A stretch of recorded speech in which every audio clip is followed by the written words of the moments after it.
জাগিৰোডত শক্তি প্ৰদৰ্শন মন্ত্ৰী পীযুষ হাজৰিকাৰ।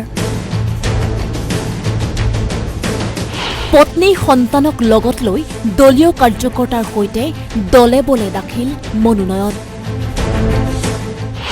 মৰিগাঁও জিলা আয়ুক্ত কাৰ্যালয়ত মনোনয়ন দাখিল কৰি নিশ্চিত বিজয়ৰ দাবী পীযুষ হাজৰিকাৰ। মই জাগিৰোডৰ প্ৰত্যেকগৰাকী ব্যক্তিৰ পৰা আশীৰ্বাদ বিচাৰিছোঁ। আপোনালোকৰ সহায় অবিহনে, আপোনালোকৰ আশীৰ্বাদ অবিহনে মই এইখিনি অৱস্থা কেতিয়াও নাপাওঁ। মই আপোনালোকৰ ওচৰত, জাগিৰোডবাসীৰ ওচৰত সদায় চিৰকৃতজ্ঞ।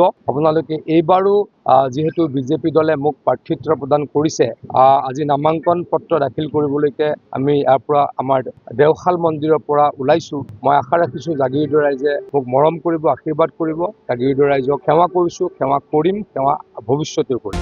আনহাতে শোণিতপুৰ জিলাত 20 সহস্ৰাধিক সমৰ্থকক লগত লৈ শক্তি প্ৰদৰ্শন বিধায়ক পদ্ম হাজৰিকাৰ।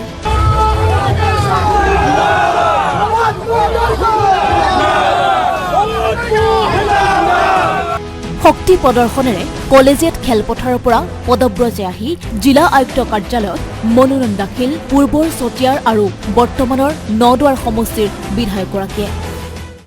আমাৰ দলৰ কাৰণে আৰু শান্তিপূৰ্ণ পৰিৱেশত নিৰ্বাচন যাতে সুকলমে পাৰ হৈ যায়, ইয়াৰ বাবেও আৰু ৰাইজে আশা কৰা ধৰণে দিছপুৰত তৃতীয়বাৰৰ কাৰণে চৰকাৰ প্ৰতিষ্ঠিত আৰু লগতে বিপুল ভোটত নদুৱাৰ সমষ্টিৰ পৰা অভিলেখ সৃষ্টি কৰাৰ যি কাৰ্যকৰ্তাসকলে, শুভাকাংক্ষীসকলে আশা কৰিছে, সেই আশাও যাতে বাস্তৱত ৰূপায়িত হয়, তাৰ কাৰণে মই প্ৰাৰ্থনা জনালোঁ আৰু এক আত্মবিশ্বাস, সাহস, প্ৰেৰণাৰে মই মনোনয়ন পত্ৰ দাখিল কৰিবলৈ আগবাঢ়িছোঁ।